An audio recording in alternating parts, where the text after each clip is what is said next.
주가의 향방을 알 수 있는 힌트, 기업에게 직접 듣는 IR 정보, 노다지 IR 노트에 있습니다. 고정 댓글을 타고 오세요. 테크 주식은 거의 말씀을 안 하셨어요. 아, 맞습니다. 제가 거의 말씀 안 드렸네요. 예. 테크주는 어떻게 선호를 많이 안 하세요? 테크주를 솔직히 말씀드리면 저희는 테크가 선호도에서는 좀 낮기는 해요. 왜냐하면 워낙 잘하시는 분들이 많고요. 예. 그리고 불확실성이, 그러니까 여기도 이제 추정하기 너무 어려운 부분이 있어서 그런데 저희가 그래도 이런 테크주, 특히 HBM을 중심으로 한 테크주의 변화에 대해서는 저희가 일부 기업에 대해서 대응을 했었습니다. 그래서 올해 상반기에는 저희가 테크 비중이 약 15% 정도 있고요. 주로 SK 하이닉스와 주요 HBM 관련된 후공정 업체들 위주로 저희가 투자를 했었습니다. 그런데 이제 7월 달 들어서 이제 시장 변동성이 첫 번째로 확대가 됐고, 또 두 번째로는 이런 기업들의 주가가 또 어느 정도 반영이 돼서 또 그 이후에는 어떻게 될지에 대해서 좀 잘 판단하기 좀 어려워지는 구간이 오더라고요. 그래서 저희가 7월부터는 테크를 다 비워서 현재까지도 지금 거의 제로로 가져가고 있습니다. 제로예요 지금은? 네, 현재 제로입니다. 상반기에는 15%였는데. 네네, 상반기 15%였는데요. 현재는 이제 제로로 가져가고 있습니다. 싹 비워놓으셨네요. 네, 근데 잘 모를 때는 사모펀드니까 뭐 코스피 200 뭐 벤치마크 지수 따라갈 그런 것도 아니고. 그렇죠? 네네.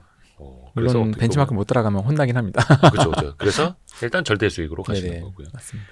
근데 지금 시점에 또 하나 우려되는 게 이제 국내 정치 상황 떠나서 미국 쪽을 놓고 보면 트럼프 행정부 2기 1월 20일에 이제 취임을 할 테고 지금 뭐 사실상 대통령인 것처럼 이제 전 세계에서 막 이렇게 신경을 쓸 수밖에 없는데 관세 전쟁, 무역 전쟁, 보호무역 벌어지면 우리나라 수출주 입장에서 또 이제 수익률이 안 좋아질 수밖에 없잖아요. 네, 그 영향을 볼 수밖에 없는데요. 이것도 그 품목마다 다 좀 다른 것 같아요. 그래서 크게 세 가지를 보셔야 되는 게, 첫 번째로는 이제 이 관세가 정말 도입이 되느냐. 그러니까 이게 사실은 실제로 도입이 될지는 또 지켜봐야 되는 것 같습니다. 근데 이건 어쨌든 불확실성이고 저희가 추정하기 어려우니까 이거는 좀 보수적으로 보는 게 좋을 것 같고요.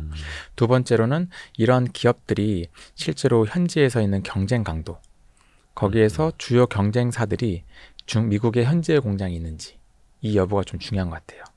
그래서 미국에서 충분히 대체제가 있는데 미국 자국 기업들이 현지에 생산하고 있으면 국내 업체들은 사실 이제 보편적 관세를 맞게 되면은 당연히 피해를 볼 수밖에 없을 것 같습니다. 근데 다행스럽게도 저희가 좀 현재 보고 있는 게 이제 예를 들어서 크게 뭐 라면이랑 그리고 뭐 주사제 쪽인데요. 주사제도 가령 엘러간을 비롯한 주요 업체들, 뭐 갈더마라 이런 것들 보시면 생산 기지가 다 영국이나 아일랜드에 있어요. 그래서 그리고 일단 이쪽은 GP 마진이 워낙 높은 산업이다 보니까 설령 보편적 관세가 도입이 되더라도 저희 입장에서는 그렇게 크게 불리하지는 않을 것 같고요. 라면 같은 경우에도 이제 토요수산 이 점유율 거의 50%를 가까이 하고 있고 농심이 한 20% 이상, 그리고 삼양도 바로 그 밑에 있는데요. 지금 이쪽도 일단 미국에 있는 현지의 그 경쟁사는 주요 경쟁사 없다 보니까 사실 이쪽도 크게 이슈는 안 되지 않을까라고 조심스레 보고 있습니다. 또 음식료 특성상 또 관세를 매기게 되면 좀 그 자국 내에서 좀 인플레이션상 이슈가 있으니까요. 그래서 이쪽은 좀 저희가 상대적으로 무역 전쟁에서도 좀 괜찮지 않을까라고 좀 저희가 조심스럽게 좀 보고 있습니다. 그러니까 앞에서도 말씀해 주신 것처럼 예측이 가능한 것과 예측이 안 되는 것을 일단 나눠서. 네네, 맞습니다. 그래서 관세 부과 여부는 뭐 트럼프 마음속을 알 수는 없는 거니까 일단 좀 보수적으로 보는데, 그러니까 1차적으로는 어느 정도 관세가 올라가긴 올라간다라고 좀 보수적으로 본다는 뜻이겠네요. 네, 그거는 보수적으로 보는 게 좋을 것 같아요. 왜냐면은 제가 너무 전망을 좋게 했다가 이제 반대로 안 좋게 되면은 크게 주가가 하락할 수 있으니까요. 그거는 저희가 나눠서 좀 보고 있습니다. 그리고 경쟁 강도, 경쟁 기업은 미국에 공장이 있느냐, 뭐 이런 나눠서 그 수출주도 굉장히 좀 여러 가지가 있는데 조금 더 보수적으로 대응하셨으면 좋겠다라고 할 만한, 조금 약간 이제 촉수 엄금까지는 아니고 좀 조심해야 될 수출주는 어떤 게 있을까요? 아무래도 이 사이즈 큰 수출 기업들은 미국에서 신경을 좀 쓰실 것 같아요. 그래서 예를 들어서 결국 떠오르는 게 자동차거든요. 자동차거나 매출도 크고 미국에서도 지금 국내 업체들이 잘하고 있어서 걱정을 하시는 것 같습니다. 근데 사실 제일 중요한 주가가 또 많이 반영을 해줬어요. 이미 많이 떨어졌죠. 네, 맞아요. 그리고 이게 말씀드린 것처럼 실제로 관세 어떻게 반영될지 아직 모르는 상황에서 이미 주가가 많이 빠져서 오늘 기준으로 현대차가 내년도 주주환원 수익률이 거의 9% 가까이 나오더라고요. 예, 그래서 현대차 사실 내연기관 잘하고 있고, 그리고 이거는 뭐 외사 레포트에서 참고를 했는데 그 우리 익스포저 미국의 이제 그 공장에 관련해서 피해를 볼 익스포저가 현기차는 좀 상대적으로 괜찮은 걸로 그런 레포트가 발간이 됐습니다. 그래서 이런 우려가 좀 많이 반영이 되어 있고, 물론 이런 우려가 뭐 진행이 되는 것도 맞지만 일단 배당 수익률 관점에서도 오히려 좀 매력적인 구간이어서요. 지금 저희는 일단 좀 같이 지켜보고 있는 상황입니다.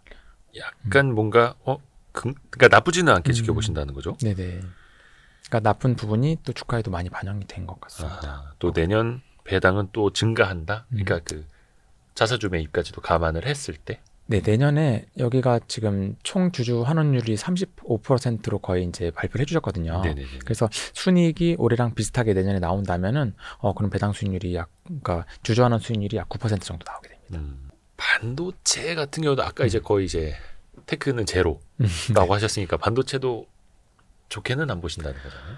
반도체는 국내 업체에서, 그러니까 국내에서 저희가 플레이하기가 되게 어려운 것 같아요. 왜냐면은 일단은 구글이라는 GPU, 사실 GPU를 구글에서 엔비디아에서 GPU를 점유를 거의 90% 가까이 하고 있기 때문에 그쪽은 이제 워낙 좋은 게 맞고 병목도 있어서 이익이 계속 서프라이즈가 나왔던 게 사실인 것 같습니다. 근데 이제 그쪽에 관련해서 국내에서 이제 HBM, 그러니까 국내 업체 두 군데와 마이크론이 같이 진행하고 있는데, 일단 또 마이크론이 또 미국 회사다 보니까 국내에서 좀 많이 또 걱정을 하시는 것 같아요. 그래서 근데 일단은 이쪽은 그 우리 AI에 대한 그런 수요가, 참고로 저희도 이제 퍼플렉시티를 쓰고 있거든요. 그러니까 저희 전 직원들이 다 그 GPT를 쓰고 있습니다. 너무 좋아요. 이게 아이디어를 찾고 분석을 하는데 생각보다 숫자적으로 정확한 데이터를 보여주고, 퍼플렉시티. 네. 그리고 되게 그 출처도 명확하게 인지를 해주고요. 그래서 저도 일주일 전부터 사용했는데 너무 재미더라고요. 그래서 제가 궁금했던 그런 자료들도 편하게 찾아볼 수 있고, 그래서 이게 활용할 수 있는 게 좀 많이 있을 것 같아요. 그래서 이러한 부분들이 계속 이제 유저들이 증가를 하게 되면은 자연스럽게 주요 밸류 체인들도 좋아질 거라 보고 있는데요. 근데 아무래도 그 중심에는 계속 이제 이 HBM 관련해서는 경쟁자가 이제 세 군데가 있고, GPU는 경쟁자가 거의 없다 보니까 좀 국내 업체들한테는 상대적으로 그래서 미국 주식이 좀 부각을 받는 게 아닌가라는 생각도 조심스럽게 하고 있습니다. 근데 또 반면에 또 우리 국내 업체들도 주가가 너무 많이 빠졌어요. 네. 예상되는 실적 대비해서 시가총액이 또 많이 내려와서 또 절대적으로 좀 많이 또 저평가된 영역이기 때문에 그래서 좀 판단하기 어렵지만은, 네, 그래서 좀 많이 좀 좋아지기를 좀 그렇게 희망을 하고 있습니다. 그 AI 관련해서 말씀해 주셔서 말인데, 네네. 지금 AI 관련주들도 뭐 변동성이 원체 크기도 합니다. 네네. 물론 이제 뭐 대장주는 엔비디아 비롯해서 미국의 기술주들 중심으로 날아가고는 있습니다만, 네네. AI 관련주는 투자의 시계로 보면 혹은 계절로 보면 어느 정도 나와 있을까요? 지금 그러니까 산업으로 봤을 때는 저희도 아직 초중반 정도로 보여요. 왜냐하면 인재 서비스가 도입이 되고 있거든요, 본격적으로. 네. 그런데 이제 주가 관점에서는 그래도 그 부분을 엔비디아 기준으로 좀 먼저 반영을 해준 건 맞으니까 주가 기준으로 한 중기 정도가 아닐까라고 보고 있고요. 그리고 소프트웨어 관련해서는 이제 아무래도 해외 업체들이 다 중심을 잡고 있습니다. 그래서 이제 국내에서는 또 소프트웨어라고 하면은 이러한 주요 ERP나 뭐 이런 쪽 관련해서 이제 AI가 좀 도입이 되는 뭐 더존 비전이라던가 아니면 이제 우리 국가 쪽 관련된 그 한컴 뭐 이런 기업들이 익스포저가 조금 있는 것 같아서 그쪽에서 좀 유저나 ASP의 변화를 좀 계속 관찰을 하고 있는 상황입니다. 국내에서도 진짜 좀 장기 트렌드로 갈 수 있는 AI 관련주가 있을까요? 이게 글로벌리, 그러니까 저희가 수출주들을 좋아하는 게 글로벌리 어쨌든 큰 시장, 미국은 정말 음원 시장도 글로벌 에서 50% 차지를 하고 있고요. 네. 그리고 보톡스도 거의 50% 차지하고 있습니다. 그래서 국내 기업들 중에 수출주를 저희가 계속 불확실성이 있음에도 불구하고 수출주를 보는 이유는 어쨌든 이 미국 시장에 진출하는 게 굉장히 의미 있는 거라서 보고 있는데요. 국내 소프트 업체는 사실 아직은 저희가 좀 그런 부분을 좀 찾기가 어렵다 보니까 그런 부분들은 대부분 미국 기업들이신 것 같아요. 그래서 그 부분은 어려우나 그래도 국내에서 소프트웨어에서 계속 이제 그 클라우드로 전환되고 또 향후에 AI로 전환되면서 그 매출과 이익이 증가할 걸로 그렇게 예상을 하고 있어요. 그래서 그쪽을 뭐 국내 쪽 그 위주이시지만 그쪽 좀 관심을 가지고 있는 상황입니다. W자산운용은 아직까지는 100% 국내 투자. 네, 맞습니다. 해외는 계획이 있으세요? 해외는 아마 내년 초부터 저희가 아마 테스트로 계좌를 운영하게 될 것 같습니다. 그것도 이제 사모펀드로? 네, 그 아마 1임이나 사모펀드 형태로 하게 될 것 같아요. 네. 그러니까 요즘 사모펀드들도 하나 둘씩 이제 해외 투자, 특히 이제 미국 투자 펀드들 또 내세우고 있더라고요. 네네. 안 할 수가 없어서. 맞습니다. 이러다가 진짜 돈이 다 미국으로 빠져나가는 거 아닌가라는 걱정도 들고. 바이오주도 혹시 좀 투자를 하시나요? 바이오도 저희가 관심을 가지고 있습니다. 그래서 가령 그 레이저 티닙으로 이제 워낙 잘 될 걸로 많이들 전망해 주셔서 유한양액도 관심을 있게 올해 상반기에 봤었었고요. 그리고 근데 저희가 되게 좋아하는 거는 가령 뭐 SK 바이오팜의 세노마메이트처럼 아예 제약적 데이터가 나오는데 그게 이제 트렌드화가 되는 데이터들, 아니면 뭐 셀트리온의 진펜트라처럼 이 건이 좀 아직 기대를 하고 있으나 아직은 그 처방 건수가 많이 올라오지 못하고 있거든요. 그래서 어쨌든 이 데이터가 만약에 좋아지는 게 초기에 확인이 되면은 저희가 그때 좀 중점적으로 대응을 하려고 하고 있습니다. 그리고 과거에는 뭐 HK 이노엔 그 역류성 식도염 K캡 제품이 있었는데요. 네. 그 건도 결국 처방이 워낙 좋아지는 시기에 저희가 잘 캐치를 했던 경험이 있습니다. 그래서 이처럼 뭐 기회가 굉장히 많지는 않지만 이런 주요 처방 데이터 쪽을 저희가 많이 관심 있게 살펴보고 만약에 저희가 원하는 구간에 좋은 기회가 오면은 저희가 그때 적극적으로 진행하려고 하고 있습니다. 그 바이오주를 보시더라도 철저하게 데이터 중심으로. 데이터 중심으로 저희 좀 보고 있습니다. 근데 바이오는 꿈과 희망 아닙니까? 네, 맞습니다. 드림. 네네. 예, 그거 아니었습니까? 근데 그거는 이제 좀 라이센스 아웃과 이런 거 되게 중요하죠. 그렇죠. 네. 그래서 뭐 되느냐 안 되느냐 올해 내에 한다며 안 한다며 뭐 지금 뭐 누가 실사로 왔네 안 왔네 그거보다는 네네. 이것도 이제 데이터가 나오는 바이오주로. 네, 저희는 최대한 불확실성을 줄이는 게 좀 중요해서요. 저희가 말씀하신 것처럼 판단할 수 있는 영역, 좀 맞출 수 있는 확률이 높은 영역에서 좀 계속 진행을 할 예정입니다. 그렇죠. 그래서 개인 투자자분들도 요즘에 뭐 어떤 특정 기업들의 어떤 특허 문제라든지 네네. 어떤 뭐 계약상 뭐 해외에서 벌어지고 이제 송사 관련된 게 또 국내에 어떤 영향을 미치느냐 굉장히 복잡하게 공부들을 많이 하시던데 이건 특히 이제 난이도가 너무 높아가지고. 네네. 근데 그런 쪽으로는 조금 더 이렇게 참관은 안 하시죠? 네, 그쪽은 저희가 크게 투자는 못하는 것 같아요. 대신에 거기는 그 리스크를 안고 베팅을 하시기 때문에 또 수익을 크게 내실 수 있는 거니까요. 그렇죠. 노력하신 만큼 그렇게 보람을 얻으시는 것 같습니다. 또 저마다 얼마만큼의 또 리스크를 테이킹하느냐 또 달라질 수도 있는 거니까요. 맞습니다. 근데 W 자산운용에서는 그 스페셜 시츄에이션 투자도 하신다 하더라고요. 네, 맞습니다. 이게 사실 스페셜 시츄에이션 하면은 뭐라 해야 될까 좀 바이아웃 펀드가 좀 쓰던 용어이기도 한데 네네. 어떤 측면으로 접근하고 저희가 생각하는 이제 스페셜 시츄에이션은 이제 특정 기간에 특정 수익이 발생할 확률이 높은 전략들. 가령 저희 기준으로는요, IPO 공모주 그리고 블럭딜. 저희가 이제 블럭딜을 또 할인해서 받는 전략이거든요. 그리고 아니면은 이번에 고려한 공개 매수처럼 공개 매수와 같은 이벤트 트레이딩 그리고 스펙 트레이딩 이런 건들을 저희가 두고 있습니다. 이 전략들의 공통점이 다 특정 구간에 특정 수익이 발생할 확률이 좀 높은 전략들로 구성이 되어 있어서요. 그래서 이쪽을 저희가 스페셜 전략이라 구분하고 진행을 하고 있습니다. 와, 저희가 12월 6일 금요일에 오후에 촬영을 하고 있는데 고려아연이 오늘 오늘 변호사 커요. 얼마입니까? 240만 원까지 갔다 지금 180만 원으로. 와, 이게 지금 변동폭이 여기가 그 경영권 분쟁 터지기 전이 얼마였죠? 한 50만 원대 중후반? 많이 올랐습니다. 거기에서 240만 원까지. 근데 당일에 다시 또 180만 원까지. 야, 근데 이게 스페셜 시츄에이션이기는 한데 아주 특수한 상황이기는 한데 이것도 뭘 보고 들어가야 될 거 아니에요? 이거는 워낙 이제 공시가 이미 돼서 그 공개 매수에 대해서만 저희가 진행한 거거든요. 근데 공개 매수 당시 계산을 해보면은 그 공개 매수 신청받은 대부분의 물량이 공개 매수를 받을 수 있다고 저희가 판단을 했고요. 그래서 딱 진짜 말 그대로 공개 매수 응한 겁니다. 그 롱플레이가 아니라 딱 공개 매수해서 다 청산했습니다. 스페셜 시츄에이션이라는 건 여기에서 내가 50% 100%를 목표하는 게 아니라 확실한 10%. 확실한 5% 10%에 베팅하고 있습니다. 그거네요. 스펙은 어떻게 활용하세요? 스펙은 저희가 보통 공모주에 참여를 하고요. 그리고 스펙을 요즘에는 이제 금리가 올라가서 상장하고 3년 안에 합병을 못하면 약 2,130원 정도에 돌려받습니다. 그래서 저희가 상장한 지 한 1년 정도 된 스펙에 대해서 뭐 특정 가격 이하에서 취득을 하는 전략을 보통 쓰고 있습니다. 그러니까 스펙 같은 경우에도 그 공개 모집한 자금을 어디에다 예탁해 놓도록 하고 있는데 거기에서 약간 그 예적금 이자처럼 나오니까 그런 것들을 좀 불려 나가면 상장할 때는 2,000원이지만 상장 폐지할 때 2,130원이 나올 수 있다. 물론 이거는 스펙마다 다릅니다. 이것도 그래서 간혹 하나씩 약간 또 잘 묻어놓는 전략. 그 전략을 쓰고 있습니다. 근데 이제 공모할 때부터 참여하는 것도 있고.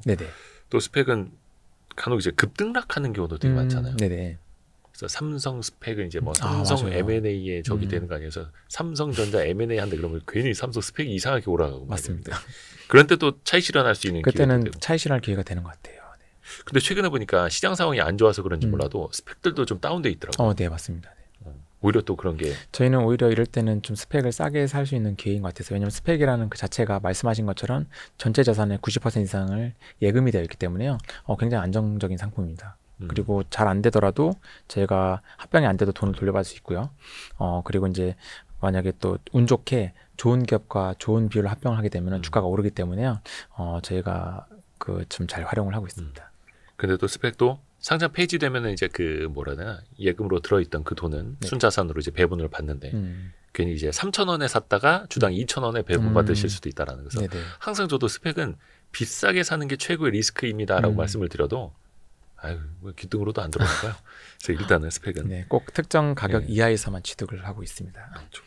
IPO 같은 경우에는 요즘 IPO 시장이 안 좋잖아요. 네, 맞습니다. 그때 그거는 IPO 얼마큼 들어가는 거죠? 좀 조정을 하시나요?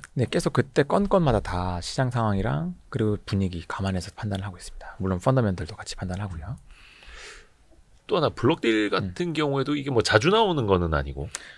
이게 작년까지는 굉장히 많았던 것 같아요. 저희가 블록딜을 거의 5년 동안 누적으로 1조 정도 진행했습니다. 되게 많이 진행했고요.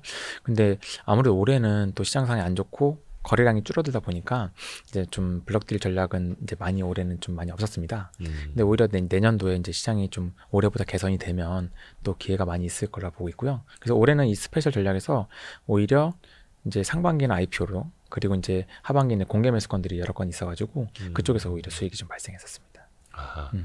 그리고 또 블록딜 같은 경우에는 뭐 이제 대주주 지분 팔 때 물량이 많을 때 뭐 한 3에서 5% 뭐 많게 더 할인해 주는 경우도 있긴 한데 일단은 싸게 사올 수 있는 전략. 네, 맞습니다. 근데 이것도 언제 어떻게 차익 실현하느냐도 되게 중요하잖아요. 네, 맞습니다. 블록딜 물량. 근데 또 블록딜 하고 나서 심지어 어떤 경우에 당일에 매도 물량 나오기도 하고.